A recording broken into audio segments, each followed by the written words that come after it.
नमस्कार, स्वागत है आपका हमारे कार्यक्रम आरोग्य में।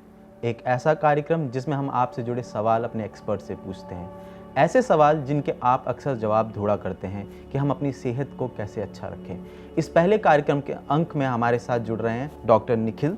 इनसे हम पूछेंगे कि किस तरीके से आयुर्वेदा हमारे स्वास्थ्य को अच्छा रखता है। डॉक्टर साहब, आपका बहुत बहुत स्वागत हमारे कार्यक्रम में।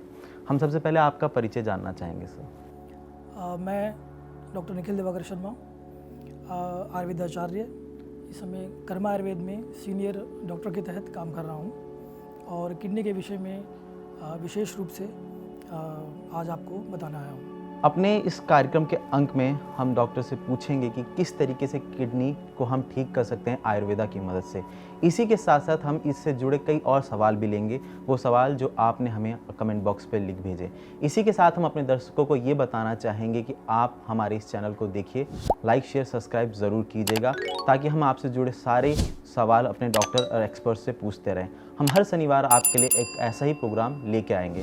तो ज़्यादा समय व्यर्थ ना करते हुए हम डॉक्टर से उनसे सबसे पहला सवाल पूछेंगे। सर, मैं जानना चाहूँगा कि आयुर्वेदा किस तरीके से इंसान के शरीर में और उसको स्वस्थ रखने में मदद कर सकता है। देखिए, आयुर्वेद का मूल सिद्धांत ही स्वस्थ से स्वास्थ्य रक्षणम। पहला सिद्धांत ये आता है कि जिससे जो स्वस्थ है उसका स्वास्थ्य बना रहे, और दूसरे भाग में आता है कि विकारों का प्रशमन हो, मतलब रोगों का निदान हो। तो बिल्कुल बराबर का जो वेटेज है वो दिया जाता है कि कैसे आपके रोग आपको हो ना, कैसे हेल्दी रहा जाए। तो उसके लिए आयुर्वेद में कई तरह की चीज़ें बताई गई हैं। जैसा कि हम अपने इस सेगमेंट में किडनी के बारे में खासकर बात करेंगे, तो मैं अपना दूसरा सवाल ये पूछना चाहूँगा सर कि अगर हम आयुर्वेदा की बात करें तो आयुर्वेदा किस तरीके से किडनी डायलिसिस में मदद कर सकता है। जैसे कि हम जानते हैं कि किडनी डायलिसिस काफ़ी महंगा प्रोसेस होता है, उसमें काफ़ी पैसा की ज़रूरत पड़ती है। इसी के साथ साथ हफ्ते में कई बार कई पेशेंटों को 3 बार डायलिसिस भी करवाना पड़ सकता है। तो उसमें किस तरीके से हमें मदद कर सकता है आयुर्वेदा, और किस तरीके से हम किडनी डायलिसिस से बच सकते हैं? जी, देखिए, डायलिसिस अपने आप में महंगा भी होता है और तकलीफ़देह भी होता है, और वो एक ऐसा प्रोसेस है जो सिर्फ ब्लड को प्यूरिफाई कर रहा है। जिस वजह से वो डायलिसिस किया जा रहा है उस रोग के लिए उस प्रोसेस में कुछ भी नहीं है। मतलब जो आपका किडनी है उसके कार्य क्षमता पे कोई उस पर प्रभाव नहीं दिया जाता, या उसको कोई पॉजिटिवनेस नहीं दी जाती, सिर्फ वो खून साफ करने की एक विधि है। तो उससे पेशेंट का रोग में कमी नहीं आती है, और इसलिए भी वो मुश्किल है क्योंकि उसको करने का प्रोसीजर जो है वो सभी के लिए पॉसिबल नहीं होता। सर, ऐसी आयुर्वेदा में कौन सी पद्धति है जिसका इस्तेमाल करके हम किडनी डायलिसिस से बच सकते हैं? देखिए, क्रोनिक किडनी फेलियर के अंदर ही डायलिसिस हुआ करता है। जब वो एडवांस स्टेज में रोग चला जाता है तब वहाँ पे डायलिसिस के लिए रिकमेंड होता है। किडनी एक ऐसा ऑर्गन है जहाँ पे हमें बॉडी के सारे टॉक्सिन्स को, माइक्रो टॉक्सिन्स भी और मैक्रो भी, हमें उसको निकालना पड़ता है, मतलब वो उसको फिल्ट्रेट करती है। लेकिन जब वो अपने कार्य नहीं कर रही है तो उस समय ब्लड के अंदर टॉक्सिन्स की मात्रा, जिसे हम क्रेटिनिन और यूरिया भी कहते हैं, वो इतना ज़्यादा बढ़ जाती है और एक समय के बाद वो दूसरे ऑर्गन्स पे फ़र्क करने लगता है। उसके लिए हमें डायलिसिस के लिए कुछ लक्षण प्रकट होते हैं। वो कुछ लक्षण जब आते हैं तो डायलिसिस ज़रूरी हो जाता है। लेकिन आयुर्वेद के अगर ट्रीटमेंट हम नियमित रूप से उसको फॉलो करते हैं तो उसके द्वारा हम उस स्टेज पे ले जाने से ही बचाया जा सकता है पेशेंट को।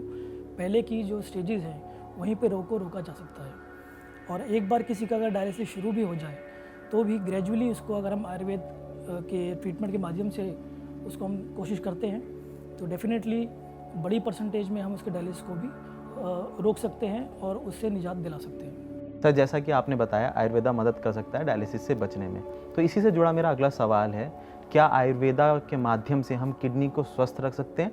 अगर रख सकते हैं तो किस हद तक और कितना हम स्वस्थ रख सकते हैं अपनी किडनी को? आयुर्वेद के माध्यम से तो हर रोग का ही इलाज होता है। किडनी फेलियर में भी बहुत अच्छा आयुर्वेद काम करता है, लेकिन हमें पेशेंट की स्टेज देखनी पड़ती है। पेशेंट अगर एडवांस स्टेज में आता है और अगर डायलिसिस उसकी शुरू होने वाली होती है या हो रही होती है तो डेफिनेटली हमें कुछ चीज़, थोड़ा सा संयम रख के ट्रीटमेंट, थोड़ा सा समय देना पड़ता है। और उसको जब पेशेंट फॉलो करता है, उसमें डाइट भी आती है, उसमें कुछ थेरेपीज़ भी आती हैं आयुर्वेद की, उसके अंदर आपको आहार भी आता है, विहार भी आता है, और दवाइयाँ तो आवश्यक होती ही हैं। जब सब चीज़ों को पूरी तरह से पेशेंट फॉलो करता है तब उसका डायलिसिस की जो नीड है बॉडी की वो धीरे धीरे कम होने लगती है, ऐसे देखा गया है।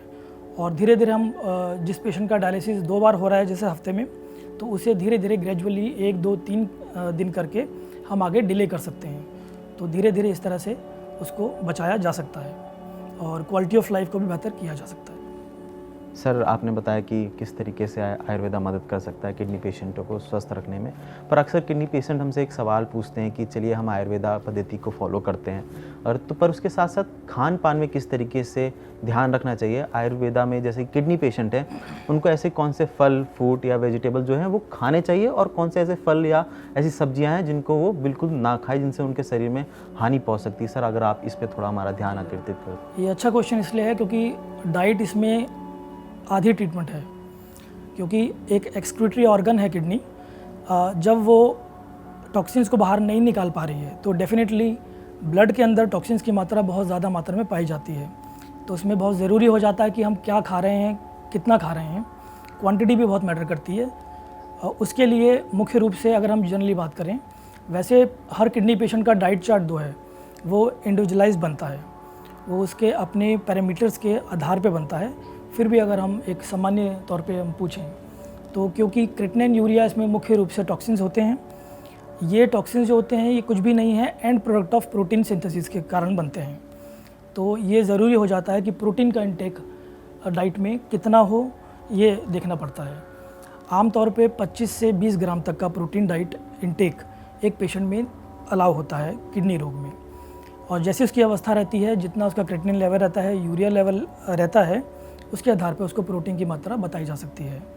इसमें भी जो सेफ प्रोटीन होते हैं, जो प्लांट बेस्ड प्रोटीन ही बताए जाते हैं, एनिमल बेस्ड प्रोटीन नहीं बताए जाते हैं। अब हम आते हैं कि क्रिएटिनिन, यूरिया के अलावा भी कुछ चीज़ें हैं जिसमें हमें ध्यान देना होता है। वो है हमारी बॉडी के इलेक्ट्रोलाइट्स, जैसे पोटेशियम, सोडियम, फास्फोरस। कुछ हमारी हरी सब्जियों में भी हमें उसको बंद करना पड़ता है या कम करना पड़ता है, वो फास्फोरस और पोटेशियम की मात्रा के अनुसार। क्योंकि ज़्यादा मात्रा में अगर ये मैक्रोन्यूट्रिएंट्स बढ़ेंगे तो भी वो किडनी पे लोड डालते हैं और ऑर्गन्स पे एक नेगेटिव इम्पैक्ट करते हैं। तो हर इलेक्ट्रोलाइट समेत, सोडियम बाइकार्बोनेट समेत हमें प्रोटीन्स की मात्रा को निर्धारित करते हुए डाइट प्लान करना होता है। डॉक्टर, हमारे कार्यक्रम के हम आखिरी पड़ाव पे पहुंच चुके हैं, तो चलते चलते आपसे एक सवाल पूछना चाहूँगा, बहुत महत्वपूर्ण सवाल है कि हमारे किडनी पेशेंट ऐसा क्या करें कि उनकी किडनी खराब ही ना हो और वो स्वस्थ रहे, और ऐसे कौन सी छोटी सी टिप्स है जो आप अपनी तरफ से हमारे किडनी पेशेंट को देना चाहेंगे ताकि वो स्वस्थ रह सकें। ये बहुत ही आवश्यक और ज़रूरी क्वेश्चन है, क्योंकि हम ऐसे लाइफस्टाइल क्यों ना जिएं जिससे हमें रोग ही ना हो। उसके लिए देखिए, अगर हम स्पेसिफिकली किडनी की बात करते हैं या किडनी फेलियर की बात करते हैं, तो उसके पीछे कुछ मूल भूमिका निभाने वाले कुछ रोग होते हैं, जैसे blood pressure, high blood pressure और हाई ब्लड शुगर। तो ये, जैसे हम सभी जानते हैं कि ये दोनों ही तरह के रोग हमारी ख़राब लाइफस्टाइल की वजह से बनते हैं। तो सबसे पहले ज़रूरी आता है हम क्या आहार खा रहे हैं। आहार में भी सर 2 तरह की चीज़ें हैं, एक जल भाग है और एक भोजन का भाग है, सॉलिड भाग है। तो पहले सबसे, क्योंकि किडनी जल से संबंधित एक ऑर्गन है, तो हम कितनी जल की मात्रा लेते हैं और कितनी अंतराल में लेते हैं, ये बहुत ज़रूरी हो जाता है। तो सरप्लस अमाउंट ऑफ वाटर हमको लेना चाहिए ताकि किडनी पूरी तरह से डिटॉक्स कर पाएँ। दूसरे नंबर पे हम भोजन को लेते हैं। इसमें कुछ भी ऐसा भोजन जो प्रकृति के विरुद्ध है, जैसे हम प्रोसेस्ड फूड खाते हैं, उससे हमें बचना चाहिए। तीसरे नंबर पे हमारा आता है व्यायाम में भी हमें ये देखना है कि अपनी शक्ति के अनुसार व्यायाम होना चाहिए, और उसमें योगासन, प्राणायाम का भी मुख्य भूमिका होती है। कपालभाति प्राणायाम एक ऐसा प्राणायाम है जिसके माध्यम से हम काफ़ी सारे जो कि किडनी और उससे संबंधित कॉम्प्लिकेशन या रोग हैं, उनको बचाया जा सकता है। बट वो भी किसी एक्सपर्ट योगा के ज़रिए रिकमेंडेड होना चाहिए, क्योंकि कुछ डिजीज़ में, जैसे हाई ब्लड प्रेशर में, वो हमें देख के करना पड़ता है। फिर भी इस तरह के प्राणायाम बहुत मदद करते हैं हमें स्वस्थ रहने के लिए, हमें और अन्य मेटाबॉलिक रोगों से बचाने के लिए। इसी क्वेश्चन का एक बहुत इम्पॉर्टेंट पार्ट ये है कि एक बार हम आमतौर पर देखा गया है कि हम कुछ भी दवाइयाँ लेना शुरू करते हैं तो बिना रिकमेंडेशन के भी दवाइयाँ जो हैं वो किडनी को नुकसान पहुंचाती हैं। उसमें बहुत ज़रूरी है कि हम पेन किलर और इस तरह के कुछ दवाइयाँ होती हैं जो हम एक OTC प्रोडक्ट की तरह ले लेते हैं, वो हमें निरंतर बिना जानकारी के नहीं लेनी चाहिए। इसी से भी बहुत हद तक पेशेंट्स की किडनी खराब हो सकती है। सर, आपने हमें अपना कीमती वक्त दिया, हमारे कार्यक्रम में आए, उसके लिए आपका बहुत बहुत धन्यवाद। अगर आपको भी अपने कोई सवाल पूछने हैं तो आप कमेंट बॉक्स पे लिख सकते हैं। उसी के साथ साथ आप नीचे दिए गए नंबर पे भी संपर्क कर सकते हैं। तब तक के लिए देखते रहिए आरोग्य को और अपना प्यार हमें यूँ ही दीजिए ताकि हम आगे और भी शो और काफ़ी और भी एक्सपर्ट के साथ आपके साथ जुड़ सकें। धन्यवाद।